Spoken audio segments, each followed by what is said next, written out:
Ganda. Ganda. Thank you so much. Alright, Ashley, Shannon, Natalie, ano ang nickname mo?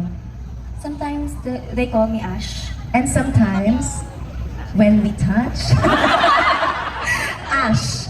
Ash is you. Parang sa Pokemon. Abo. Abo. Abo. So, Ash ang nickname mo. Ash, what do you do? Do you still study? I'm incoming college freshman. I just turned 18 on April 12. Or incoming freshman ka? Yes, incoming freshman in college. Congratulations. Anong masasabi mo sa mga freshmen na freshman pa lang pero haggard na? Wala. Kasi fresh siya, so hindi siya makarelate. So anong course ang kukunin mo sa college? Medical biology. Wow! Medical biology. Bakit medical biology? I don't know, parang malapit po talaga yung puso ko sa medfield. Talaga? So you wanna be a biologist?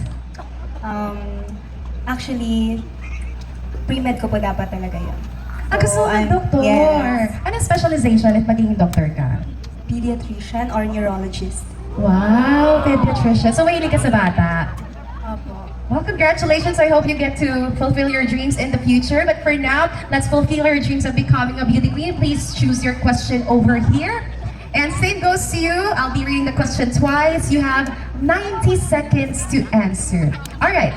Candidate number 3, I hope you're ready for this because your question is, why is Taytay considered special and how can we preserve it?